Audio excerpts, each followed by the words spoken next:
Hello everyone, दोस्तों मैं अरुण शर्मा। आप देख रहे हैं द सोच। तो इस वीडियो में बात करने वाले महाराष्ट्र में शरद पवार के भतीजे अजित पवार की जिस तरीके से अचानक मृत्यु हुई, उसके बावजूद ये कयास लगाए जा रहे थे कि शरद पवार की पार्टी का विलय हो सकता है और अजित पवार की पार्टी में दोबारा जा सकते हैं। पर बीचों बीच मुद्दा यहाँ गर्मा गया जब शरद पवार को उनके परिवार ने हाथ छोड़ दिया और उनको बिना बताए, उनसे बिना सलाह मशवरा किए उप डिप्टी सीएम की शपथ ले ली। दोस्तों अगर चैनल पहली बार है, जुड़ सकते हैं, सारी वीडियो को देखने बात करते हैं नेता शरद पवार के बारे में कि अजित पवार से उनका जब 36 का आंकड़ा हुआ, सारी एनसीपी को अजित पवार ने अपने कंट्रोल में किया। उसके बावजूद शरद पवार ने बहुत मिन्नतें की, कभी चुनाव निशान के लिए, कभी इलेक्शन के लिए, पर शरद पवार और अजित पवार की किसी भी रूपरेखा में शामिल नहीं हो पाए।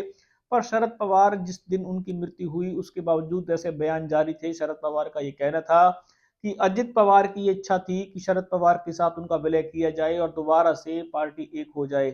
पर इस बात को किसी ने आबोहवा नहीं दी। शरद पवार की बात को सबने झूठ बनाने की कोशिश की कि शरद पवार झूठ बोल रहे हैं। अजित पवार ने की कोई ऐसी इच्छा नहीं थी और ये सच साबित तब हो गया जब उनकी पत्नी और उनके पुत्र ने शरद पवार से कोई सलाह मशवरा बिना किए ही उप डिप्टी सीएम पद की शपथ ले ली। और जिस तरीके शरद पवार ने बायकॉट किया, शरद पवार ने वहां पे जाने से भी मना किया या उनको नहीं बुलाया गया, ये तो अलग मुद्दा है। पर शरद पवार के जो लास्ट समीकरण था वो कहते थे कि अजित पवार की हार्दिक इच्छा थी कि एनसीपी का दोबारा से विलय होगा और दोनों एक साथ काम करेंगे।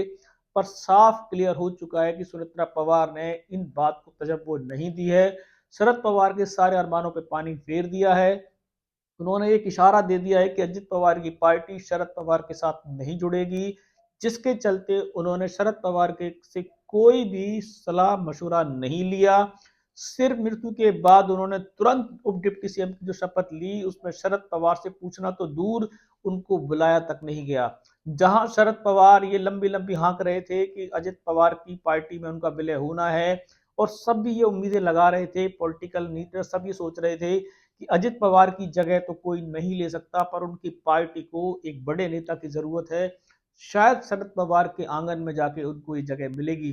पर सुनेत्रा पवार पहले ही राजनीति में सक्रिय थी। उन्होंने अजित पवार की बात को तजब्बो नहीं दी। अजित पवार का ये कहना था या नहीं था, ये शरद पवार की अपनी मनगढ़ंत बात थी कि एनसीपी उनके साथ विलय करेगी, पर अब नहीं होगा। जिस तरीके से परिवार में दो फाड़ हो गए हैं, अजित पवार की पत्नी ने दोबारा से अपनी अलग राह चुनी है। शरद पवार की पार्टी से उनका कोई लेना देना नहीं है। भले ही वो इस मातम के दौरान कुछ समय के लिए साथ खड़े हुए हों, पर उन्होंने अपनी पार्टी से शरद पवार से दूरी बना ली है। शरद पवार ने भी शायद इस पार्टी से अब उम्मीदें हटा ली हैं कि उनकी पार्टी का शायद अजित पवार की पार्टी से विलय होगा।